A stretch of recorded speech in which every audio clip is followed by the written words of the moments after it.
Hello lovely student. তো আমরা মহাভারত সম্পর্কে জানতে চাচ্ছি যে মহাভারতটা আসলে কিভাবে প্রতিষ্ঠিত হয়েছিল। তো কৃষ্ণ হচ্ছিল ত্রিকালদর্শী।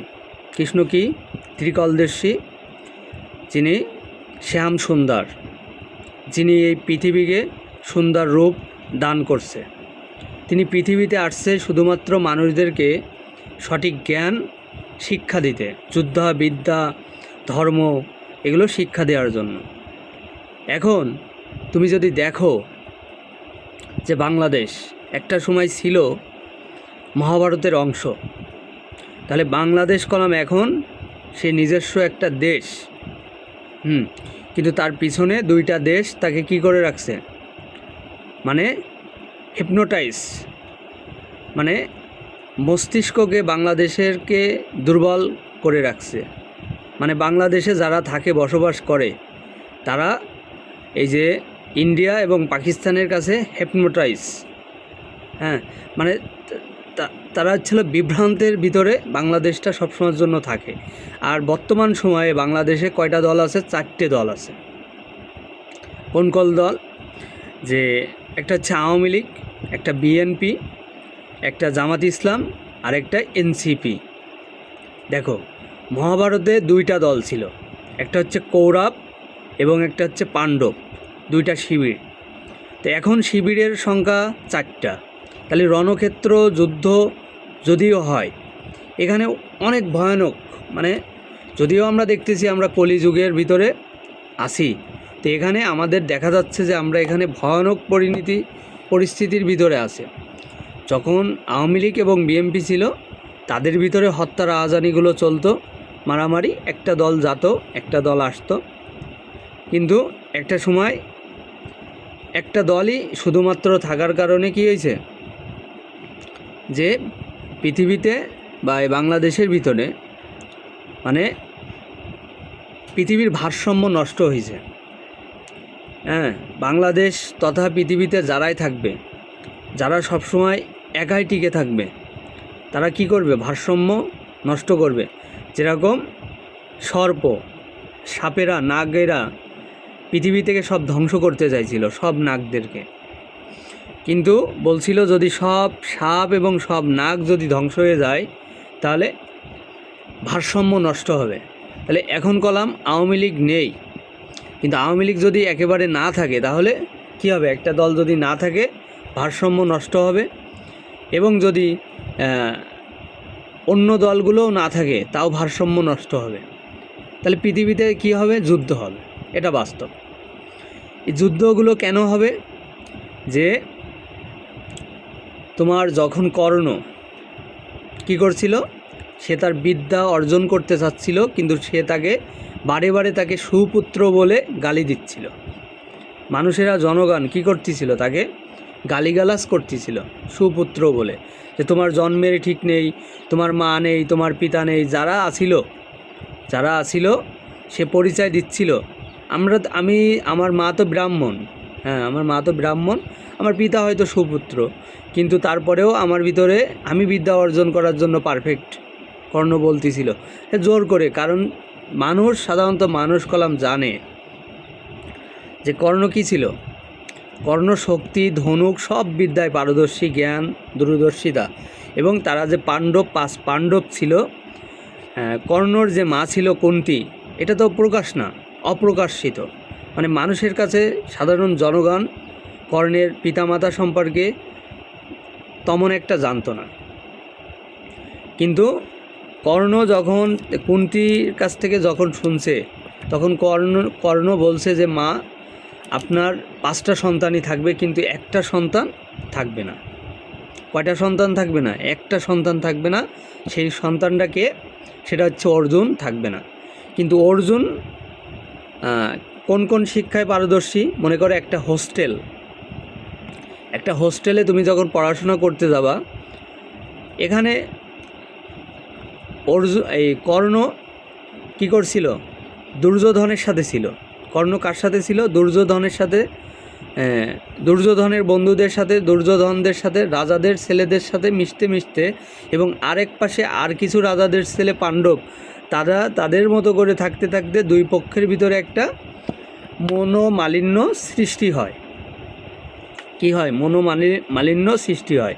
কিন্তু তাদের পড়াশোনার দীক্ষা দেওয়ার জন্য তৎকালীন সময় যে দ্রোণের কাছ থেকে শিখছে কর্ণকলাম, সব ধরনের বিদ্যায় পারদর্শী ছিল দ্রোণের কাছ থেকে, রাজা দ্রোণের থেকে। দ্বিতীয় পরশুরাম কলাম শিখছে, পরশুরাম থেকে শিখছে দ্রোণ, শিক্ষা অর্জন করছে পরশুরাম থেকে দ্রোণ। আর মহাদেব থেকে শিখছে কে? পরশুরাম। তাহলে মহাদেব পরশুরামকে বিদ্যা দিছে, প্লাস পাশাপাশি পৃথিবীতে যুদ্ধ করার মতো অস্ত্র বা পৃথিবী বিদ্যা এবং পরলোক বিদ্যা পরশুরামকে দেওয়া হয়েছে। আর কর্ণকে বিদ্যা দেওয়া হয়েছে পৃথিবীতে যুদ্ধ করে টিকে থাকার জন্য, কিন্তু পরলোক গমনের বিদ্যা কর্ণকে তখনও দেওয়া হয়নি। কিন্তু কর্ণকলাম অলরেডি তোমরা যে জানো যে 5টা পাণ্ডবের ভিতরে শুধুমাত্র যুধিষ্ঠির কী পাইছে? স্বর্গ পাইছে, এবং কর্ণ স্বর্গ পাইছে। অথচ যার কাছে ধর্ম আসছে, যে অর্জুন, যাকে শ্রীকৃষ্ণই মানে এই পৃথিবীতে ধর্মটাকে তার কাছেই দিছে, যে কিনা মাথা নত করে ধর্ম গ্রহণ করছে, কিন্তু ধর্মতে অটল অবিচল ছিল কে? সর্বশেষ পর্যন্ত ধর্ম অটল অবিচল ছিল যুধিষ্ঠির। যার কারণে কি হয়েছে? যুধিষ্ঠির শেষ পর্যন্ত স্বর্গে যেতে পারছে, কিন্তু অর্জুন কলাম যেতে পারেনি। কিন্তু কর্ণ কিভাবে গেছে? কর্ণ তার লাইফ লিটে সে একনিষ্ঠ ছিল। সে তার যে বন্ধু ছিল বা তার যে মিত্র, যাকে সে প্রথম থেকেই চেনে, সে শেষ পর্যন্ত তার সাথেই ছিল। এবং সে ধর্মের সাথে যুদ্ধ করেও শেষ যে মানে কি খারাপ দিকটা বেছে নেয়, তার সাথে থেকেও সে কী করছে? শেষ পর্যন্ত অটল অবিচল থাকে। যার কারণে সে কলাম, আর যে অটল অবিচল থাকে, যে যুদ্ধের ভিতরে অংশগ্রহণ নেওয়ার পর দেখতেছিলে যে যখন কর্ণকে বধ করা হবে, মানে কর্ণকে যখন শেষ করা হবে কুরুক্ষেত্রের যুদ্ধে, তখন শ্রীকৃষ্ণ অর্জুনের রথের কী ছিল? সারথি ছিল, রথের দড়ি ধরেছিল, ঘোড়ার দড়ি ধরেছিল। এবং অর্জুন কী করতেছিল? সে যুদ্ধ করতেছিল কার সাথে? কর্ণের সাথে। কিন্তু ভগবান কৃষ্ণ কি বলল অর্জুনকে? তুমি কি নেশাগ্রস্ত হয়ে যাচ্ছ, বা তুমি কি তোমার মোহচ্ছন্ন হিপনোটাইজ হয়ে যাচ্ছ? মানে কি তুমি কি তোমাকে কি অন্য কেউ কোনো কিছুভাবে বশ করে ফেলছে, যে তুমি তোমার যুদ্ধেতে তুমি কর্ণের মাথা কেন ছেদ করতে পারতেছ না? কর্ণের কেন মাথা ছেদন করতে পারতেছ না? আবার এই কর্ণ তখন কি বলল? যখন তার রথের সারথি, যখন তার রথের মানে কি চাকা মাটির পাতাল পুড়ে চলে যাচ্ছে, সেই সময় কর্ণ বলল যে ভাই আসলে অর্জুন, তুমি কি করো? তুমি তোমার যুদ্ধ বিরতি রাখো। কেন যুদ্ধ বিরতি রাখো? যে এই কারণে যে বীরেরা সামনাসামনি যুদ্ধ করে, কখনো বীর একটা ঘোড়া থেকে পড়ে গেল, তাই তুমি সেই বীরের উপরে আক্রমণ করতেই পারো না। কিন্তু এই কথাটা কর্ণ কখন বলল? দেখো, কর্ণ যখন এই কথা বলল, তখন শ্রীকৃষ্ণ বলল যে কর্ণ, তুমি তো এখন তোমার মৃত্যু শ্রেয়, তাহলে মৃত্যুর সময় তুমি চলে আসছো, কিন্তু তোমার যখন মৃত্যুর সময় চলে আসলে, তুমি তখন কেন বলতেছো যে এই যে তুমি এখন চুপ থাকো? কিন্তু যখন দ্রৌপদীর বস্ত্রহরণ হচ্ছিল, তখন তুমি কেন থেমেছিলে? তখন তোমার ধর্ম কোথায় ছিল? যে নারীর উপরে অত্যাচার হচ্ছে, তখন তুমি তোমার ধর্মটাকে কিভাবে কাজে লাগাইছো? বা তুমি আরও অন্য অন্য সময়ের কোয়ালিফিকেশনগুলো তার সামনে আনতে থাকলো, ফরওয়ার্ড রিভার্স করতে থাকলো বারে বারে কৃষ্ণ। কিন্তু একটা পর্যায়ে কী হলো? তাকে কি করলো? অর্জুন কলাম তার সর্বোচ্চ অস্ত্রকে প্রয়োগ করে তাকে কলাম হত্যা করলো, অর্থাৎ বধ করে ফেললো। কিন্তু দেখো, এখানে তাকে হত্যা করলেও সে কোথায় চলে গেল? সে কলাম স্বর্গে গেল। কিন্তু অর্জুন হিমালয় থেকে যতই পাড়ি দিচ্ছিল তার কাছে হিমালয় পর্বত শুধু উঁচুই হচ্ছিল, কিন্তু কখনো স্বর্গের দেখা পাচ্ছিল না। হ্যাঁ, ভীম, যুধিষ্ঠির সবাই কলাম যাচ্ছিল, কিন্তু একটা পর্যায়ে যুধিষ্ঠির কী করলো, শেষ পর্যন্ত পৌঁছে গেল। আর আরও যে পঞ্চ পাণ্ডব ছিল তারা সবাই একে একে তারা তাদের লোভের কারণে যার যার অর্জুনের অহংকারের অস্ত্রবিদ্যায় অর্জুনের অহংকারের কারণে সে কলাম একটা পর্যায়ে কী হলো, সে কলাম আর স্বর্গে যেতে পারল না। কিন্তু যার কাছে ধর্ম ছিল, যার কাছে পৃথিবী সম্পর্কে যার জ্ঞান ছিল, যার ভিতরে ধর্ম ছিল, পৃথিবী কোথায় যেয়ে ঠেকে যাবে, যার কাছে জ্ঞান ছিল যে সত্য তেতা দাভর কলি, হ্যাঁ, তেতাতে রাম আসছে, সীতা আসছে, তারা তাদের লাইফ লিড করে গেছে। হ্যাঁ, তারপর দাপরে অর্জুন আসছে, কৃষ্ণ আসছে, হ্যাঁ, তারাও তাদের লাইফ লিড করে গেছে, কর্ণ আসছে, হ্যাঁ, তারপর তোমার দুর্যোধন আসছে, তারা কলাম লাইফ লিড করে গেছে। তার মানে কলিতে, আর কলি যখন তারা চলে যাচ্ছিল পঞ্চপাণ্ডব, তখন তারা তাদের মানে কি এই দেশটা যার কাছে দিয়ে যাচ্ছিল, হ্যাঁ, পরীক্ষিতের কাছে, পরীক্ষিত কলাম সুন্দর মতো পরিচালনা করতেছিল দেশটাকে।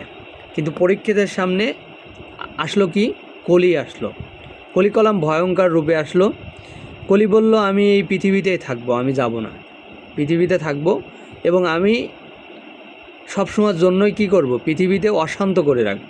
দেখো আজকে কলাম এই যে বাংলাদেশের 4টে দল, এটা কলাম এমনিতে হচ্ছে না, এরকম অশান্তি তৈরি করা হচ্ছে, অশান্তির ভিতরে রাখা হচ্ছে দেশটাকে।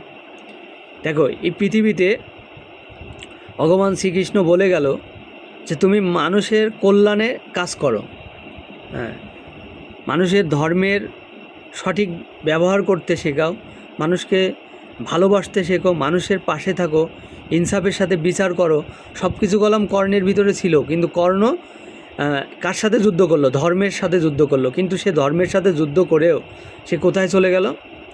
তো তুমি যদি এখান থেকে দেখো যে ওল্ড টেস্টামেন্ট বাইবেল থেকে যে কী বলা হচ্ছে, যে একটা সময় দানিয়েল পড়তিছে একটা বালক, হ্যাঁ, কোথায়, যে বাংলাদেশ থেকে, মনে করো এই যে বাংলাদেশ মহাভারতের থেকে যেখান থেকে সুন্দরবন, এই বন থেকে একটা বাঘ হঠাৎ করে কোথায় চলে গেছে, ইউরোপে চলে গেছে। হ্যাঁ, ইউরোপে যাওয়ার পরে ইউরোপে শুধু মানুষদেরকে খাচ্ছে, কিন্তু তারা কলাম এই রয়্যাল বেঙ্গল টাইগার সম্পর্কে তাদের কোনো ধারণাই ছিল না, যেটা সুন্দরবন থেকে আসছে। কিন্তু সেই ছেলেটা বাইবেল যখন পড়তিছে, হ্যাঁ, তখন তার আম্মা বলতিছে তুমি দানিয়েলকে সঠিকভাবে পড়ো, মানে ধর্মটাকে তুমি সঠিকভাবে পড়ো। দেখো তারা কলাম আজকে তুমি দেখবে খ্রিস্টানরা দেখবে সারা পৃথিবীতে, হ্যাঁ, যত যাই কিছু করুক না কেন, তারা এত সুন্দরভাবে এই পৃথিবীকে মানে তারা পরিচালনা যতটুক পারে করতেছে এবং তারা নিজেরাও অনেক সুন্দরভাবে থাকতেছে। কিন্তু তারা কলাম তাদের ধর্মটাকে মজবুতভাবে হাতিয়ার হিসেবে সুন্দরভাবে কলাম পালন করতেছে। কিন্তু আমরা যারা বাংলাদেশে আছি, কিন্তু আমাদের দেশ থেকে যে রয়্যাল বেঙ্গল টাইগার গেল, কিন্তু সেই ছেলেটাকে খাচ্ছে না। হ্যাঁ, এখানে যে কিনা ওই রয়্যাল বেঙ্গল টাইগারটাকে মারতে আসতেছে, তাকেই সেই রয়্যাল বেঙ্গল টাইগার আক্রমণ করতেছে। কিন্তু সেই যে ছেলেটা ধর্ম পড়তিছে, হ্যাঁ, বাইবেল পড়তিছে, সে আবার রয়্যাল বেঙ্গলের সাথে কথা বলতিছে। দেখো এখানে কতটুক ক্ষমতা। তো এখানে সে রয়্যাল বেঙ্গল টাইগার এবং সেই ছেলেটাকে যখন কোনো লোক দেখতেছে, তাকে বলতিছে যে তুমি কীভাবে রয়্যাল বেঙ্গল টাইগারটাকে শান্ত করতেছো, মানে কথা বলতেছো তার সাথে, স্নেহের সাথে বলতেছে, তার তো খাবারের প্রয়োজন, তাকে খাবার দিলে তো আর খাবে না। কিন্তু রয়্যাল বেঙ্গল টাইগারটা যখন তার আম্মাকে খেয়ে ফেললো, তার মাকে খেয়ে ফেললো, তখন সেই ছেলেটার হুঁশ আসলো যে সে রয়্যাল বেঙ্গল টাইগারটাকে মারবে। কিন্তু ইতিপূর্বে রয়্যাল বেঙ্গল টাইগারটা বলতেছে, এখন মানুষ বলতেছে যে তোমার উপরে দেবদূতেদের কি আছে, মানে ভালোবাসা আছে, অ্যাঞ্জেলসরা তোমার উপরে সেবা দিয়ে যাচ্ছে, সর্বক্ষণ তোমাকে সেবা দিয়ে যাচ্ছে। প্রভু যীশু তোমাকে কি করছে, তার সন্তান রূপে গ্রহণ করছে। এখন জনগণ কিন্তু এ কথা বলতেছে। হ্যাঁ, কিন্তু দেখো এখানে পার্টলি তাহলে আমরা মহাভারত এবং বাংলাদেশ সম্পর্কে যে বিষয়াদির ভিতরে ছিলাম, যেটাকে শ্রীকৃষ্ণ কী করলো, পৃথিবীতে উনি আসলো, উনি ধর্ম শিক্ষা দিল, আবার ধর্মের বিনাশও করলো, আবার খুব দ্রুত ভালো কিছু আসলো, খুব দ্রুত আবার পাপের স্বর্গরাজ্য তৈরি হলো। হ্যাঁ, তো এই সত্য তেতা দাপর কলিতে এরকম হবে। হ্যাঁ, অনেকে আমাকে কমেন্ট করছে, ভাই আপনি মহাভারত সম্পর্কে কতটুকু জানেন, মহাভারত নিয়ে কথা বললে কি হবে কি না, মহাভারতের এগুলো কি বুঝবেন কি না। দেখো মহাভারতের এগুলো, হ্যাঁ এগুলো অনেক আগে স্টাডি, মহাভারত এগুলো কলাম এখনকার না। মহাভারত কখনো উঠে যায়নি, মহাভারত এখনও থাকবে, আগামীতে থাকবে, পর্যায়ক্রমে প্রজন্মের পর প্রজন্ম থাকবে। এই পৃথিবীতে ভালো আসবে, খারাপ আসবে, মন্দ আসবে, কিন্তু দেখো যারা মন্দকে প্রতিহত করছে, পৃথিবীর অন্য অন্য কান্ট্রিগুলো যারা কিনা মন্দকে প্রতিহত করছে তারা ভালো আছে। হ্যাঁ, তারা কলাম তাদের দেশের যেই আসলে কলি ছিল, তারা কলাম কলিকে এখন এশিয়াতে পাঠিয়ে দিচ্ছে। এটা মেনে নিতে হবে তোমাদের, এশিয়ার ভিতরে কলি থাকবে। হ্যাঁ, কলি কলাম ইউরোপের ভিতরে থাকতে পারতেছে না, কারণ কি তাদের জ্ঞান, তারা কলির জ্ঞানকে উপেক্ষা করে তারা পৌঁছে গেছে। তারা মানুষকে ভালোবাসতে শিখছে, প্রাণীকুলকে ভালোবাসতে শিখছে, এবং প্রতিশোধ পরায়ণ না। যদি প্রতিশোধ পরায়ণ হয়ে পৃথিবীর সব সর্পকে তুমি মেরে ফেলো, মানুষ তো কী হয়ে যাবে, জম্বির মতো মানুষকে কামড় দেবে। হ্যাঁ, মানুষ এমন একটা সময় এখন আমরা বাস করতেছি, যখন মানুষ কী করতেছে, মানুষ কিন্তু মানুষকে কামড় দিচ্ছে। হ্যাঁ, অনেক ডিপলি কথা থাকে, অনেক ডিপলি পয়েন্ট থাকে, যেগুলো কেউ কখনো মানুষের সামনে প্রকাশ্যে আনবে না। কারণ কি, প্রকাশ্যে সব কথা সবসময় আনা যায় না। কাজী নজরুল ছিল পৃথিবীতে, যখন পাকিস্তান ছিল, বাংলাদেশ যখন পাকিস্তানের ভিতরে ছিল, পাকিস্তান তখন বাংলাদেশে প্রথম যে শাবক থাকে, গরুর যে প্রথম বাচ্চা থাকে, তারা ছিল কারা? একে শেরে বাংলা, ফজলুল হক, শেখ মুজিবুর রহমান, জিয়াউর রহমান, হ্যাঁ ওসমানী, এরা কি ছিল? এরা কলাম প্রথম শাবক ছিল বাংলার জন্য, এরা প্রথম শাবক ছিল। কিন্তু দ্বিতীয় প্রজন্মের শাবকও ছিল, তাদের ভিতরে কিছু জ্ঞান ছিল, এবং এই যে দেখো 2000 সালের পরে যারা জন্ম নিয়েছে, তাদের জ্ঞান কতটুক বা তারা দেশের প্রতি কতটুক কী করতে পারবে এটা আমাদের জানা নেই। কিন্তু দেখো এখানে শিক্ষককে কর্ণ কি বলল, যে আপনি কেন শিক্ষা দেবেন না, এটা তো আপনার কর্তব্য। আপনি একজন শিক্ষক, আপনি শুধু রাজাদের ছেলেদেরকে, রাজাদের মেয়েদেরকে শিক্ষা দেবেন, আর আমি জনগণ, আমি কেন শিক্ষাটা পাবো না? হ্যাঁ, যে জনগণ কেন শিক্ষা পাবেন? একটা সময় ছিল বাইবেল সবাই পড়তে পারতো না, একটা সময় ছিল কোরআন সবাই পড়তে পারতো না, একটা সময় ছিল যে গীতা সবাই পড়তে পারতো না। হ্যাঁ, কেন পড়তে পারতো না? কারণ এই ধর্মগুলো, এই যে বেদগুলো, যে যজুর্বেদ, সামবেদ, ঋগ্বেদ, অথর্ববেদ, এগুলো মানুষের সামনে পড়তে দিত না।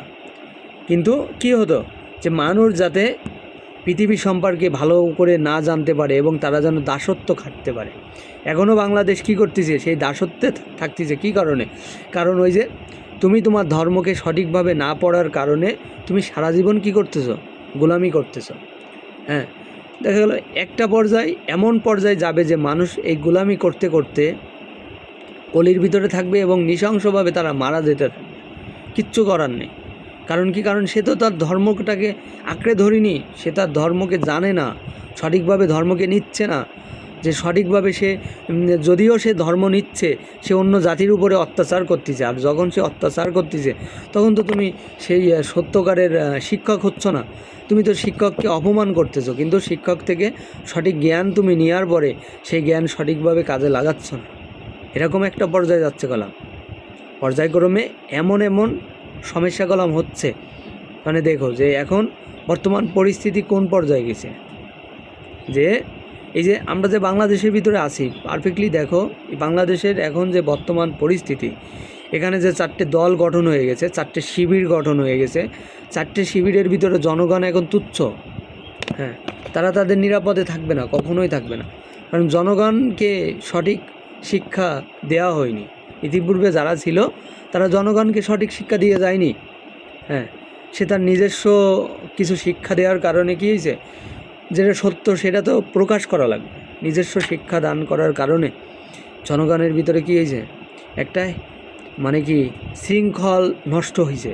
দ্বিতীয়ত তুমি দেখবে যে করোনা ভাইরাসের পরে মানুষের ভিতরে একটা জম্বি ভাব চলে আসছে, মানুষকে কামড়ায় খাচ্ছে। মানুষ কী করতেছে? মানুষকে কামড়ায় খাচ্ছে। এই তো আরও অনেক ঘটনা থাকবে, আমরা পার্টলি ঘটনাগুলো আনবো, কিন্তু মহাভারতের এই কর্ণ থেকে আমরা বুঝতে পারতেছি একটা ঘটনা, যে কর্ণ যখন জন্ম নেই, যখন নদীতে তাকে ভাসিয়ে দেয় তার মা, তার গায়ে মধু দিয়ে দেয়, যে সে হয়তো বা দুধ পাবে না, কিন্তু মধু খেতে খেতে সে গঙ্গায় চলে আসলো নাকি। গঙ্গায় আসার পরে তাকে সেখান থেকে তার পালিত পিতামাতা কী করলো? তাকে উঠিয়ে নিয়ে গেল। হ্যাঁ, কিন্তু সেই একটা সময় সেই সমস্যাটা কী হলো, যে গঙ্গার সেই পালিত পিতামাতা যখন তাকে নিয়ে চলে গেল, কিন্তু সে যে মধু ছিল তাকে তখনকার সময়, তৎকালীন সময় তাকে বলল সে একজন স্বর্ণ সন্তান, সূর্যের মতো দেখতে। আর সূর্য থেকেই তো তার পিতা, তো সূর্য।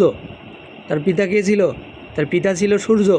আর তাই পিতা যখন সূর্য ছিল, আর মা যখন কুন্তী সূর্যকে আহত করছিল, পৃথিবী সম্পর্কে জানতে চাইছিল, পৃথিবীতে আরও কারা কারা থাকে। দেখবা প্রত্যেকটা নারী প্রথমবার কী হয়? ধর্ষিতা হয়।